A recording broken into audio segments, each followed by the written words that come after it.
Hey, welcome to the Dakota 101 show. I'm your host, Coach Tina. I am glad to be in the studio today because I have some phenomenal women here. You know, women have many powerful stories that will empower you, stories that will motivate you, stories that will encourage you. Well, today I have three phenomenal women coming to talk about this awesome event that's coming up in April called the Sister to Sister Empowerment Workshop. Well, Can We Talk Empowerment Workshop. And so first I want to introduce the one and only, the founder and the host of it, Gloria M. Parker. Welcome to the show. Thank you. Welcome. And one of the speakers we have over here is Tawana Pierce. Welcome. Thank you. You're welcome. And here we have Lisa C.C. Kratz. Welcome. Thank you. Glad to be here. Glad to have you.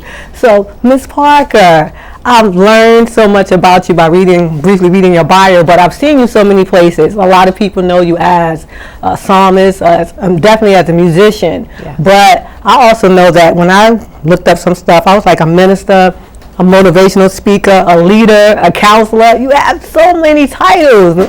So I want you to just give us a brief synopsis of who is Gloria Parker. Well, I am Gloria Parker. I just want to start from born to Reverend William Isaac Dortch and Cora Mae Dortch, who are both deceased.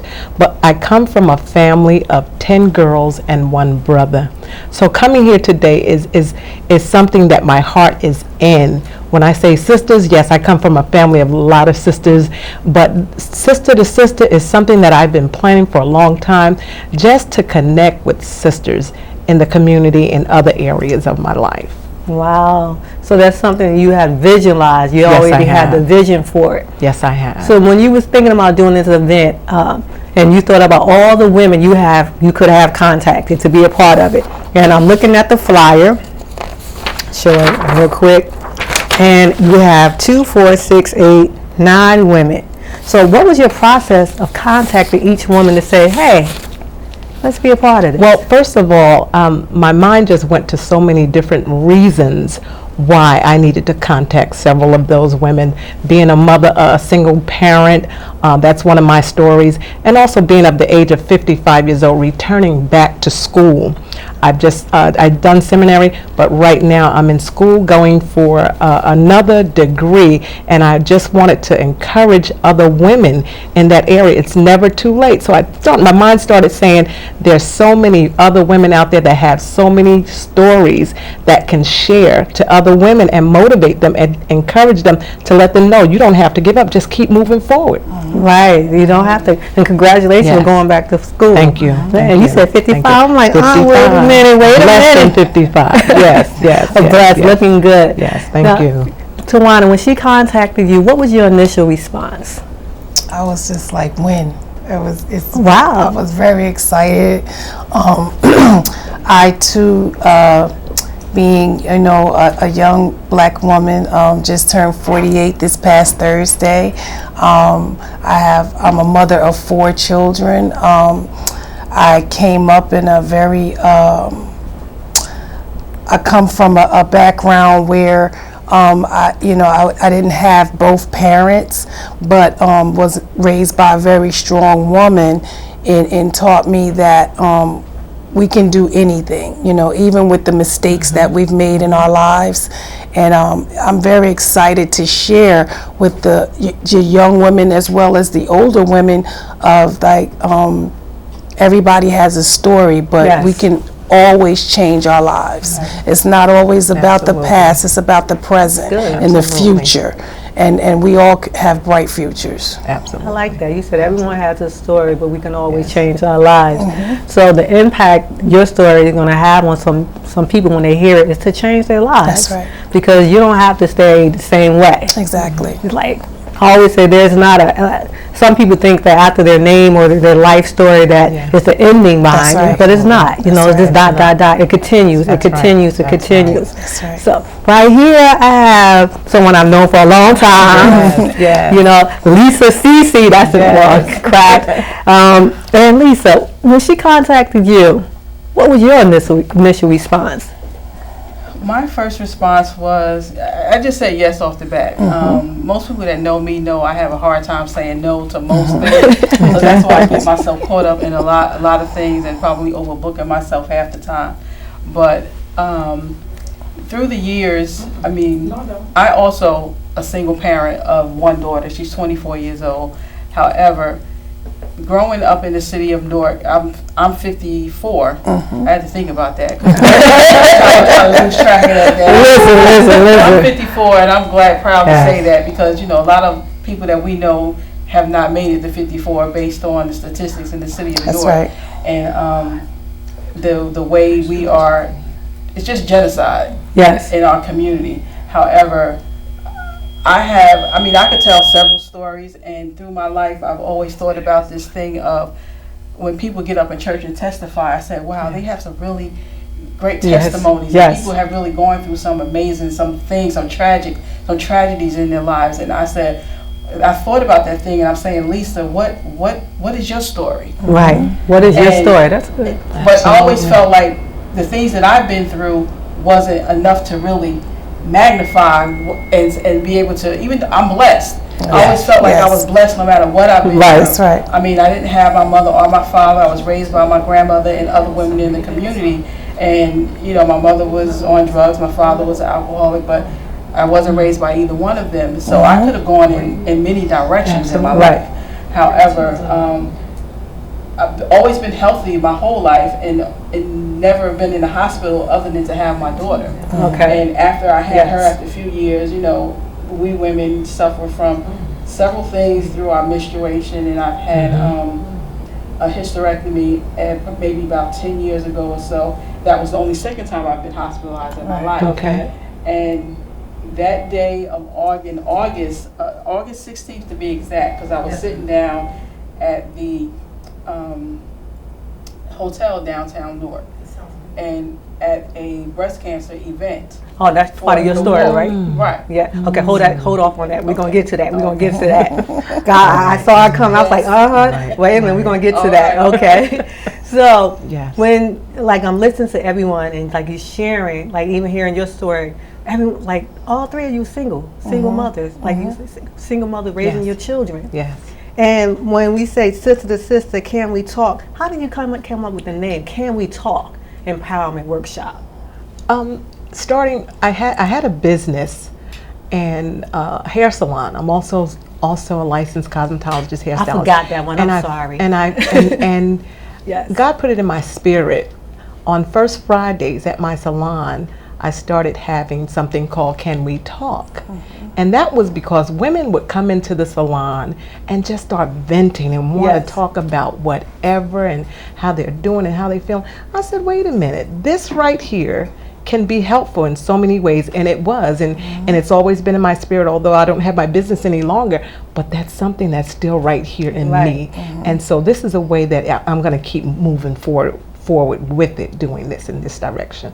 When you told me about that before, you're the licensed cosmetologist, and all of us have been to the hair salon before. Yes. Right. There's so many stories that happen in the hair salon. Yes. People are sharing their success stories, Absolutely. trials and tribulation, overcoming. Absolutely. So when you said that, I was like, wow, this is a great opportunity to bring all those stories to one setting where people can begin to talk about and empower others. Absolutely. So, yes. Tawana, your story, just a quick synopsis of your story.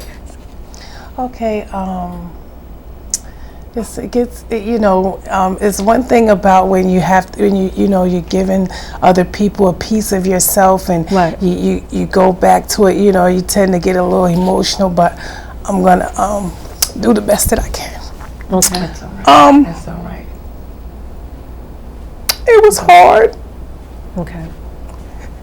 It's all right. I have a mother that's an addict, and a father that was an addict.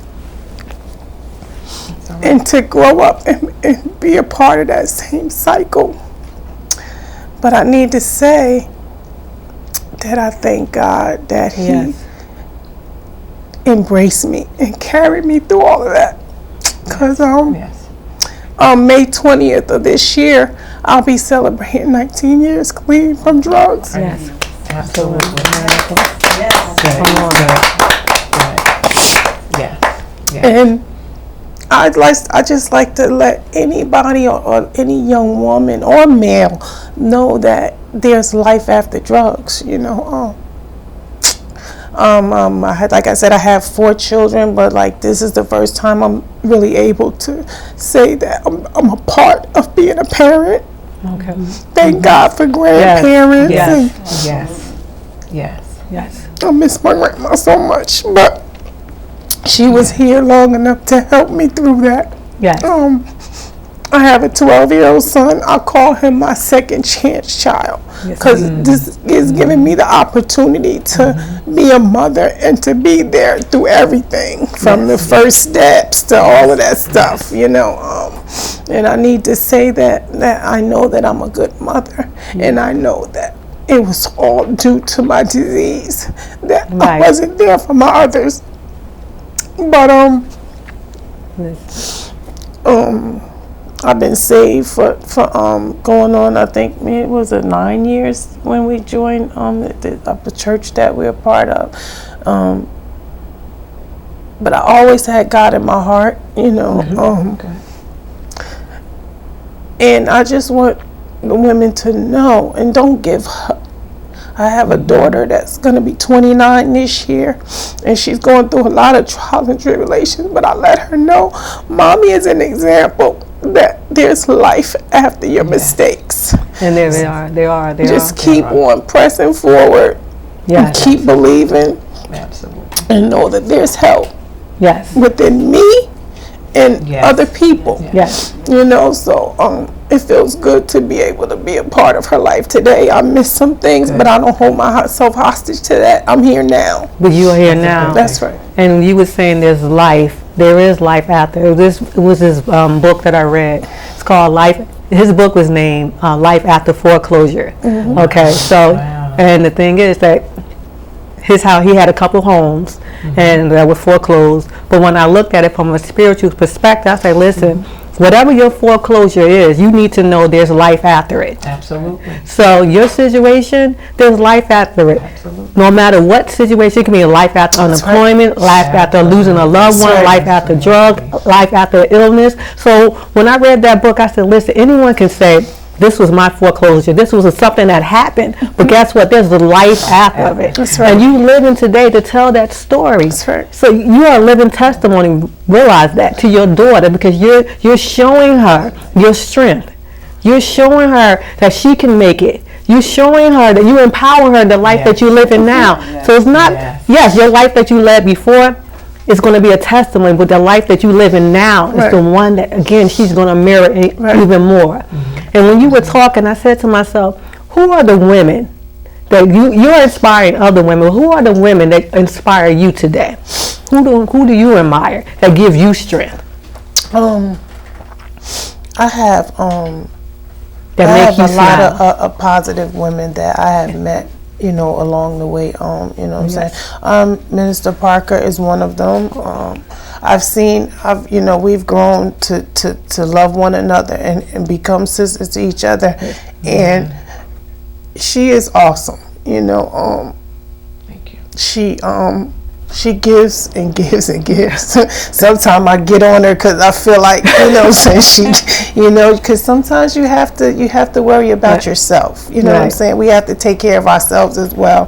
But she shows me how, you know, that, you know, no matter what, you know, obstacles happen in her life, like she keeps going. She doesn't allow it to stop her from progressing in life. And I have also my pastor, you know what I'm saying, my pastor, Reverend Tracy L. Brown, Roof Fellowship Ministries. I see a woman that, oh my gosh, she has so many titles, you know, but, you know what I'm saying, she always tries to bring it back to the community and helping other people, you know. You know, she does her pastoring, but she's very, she loves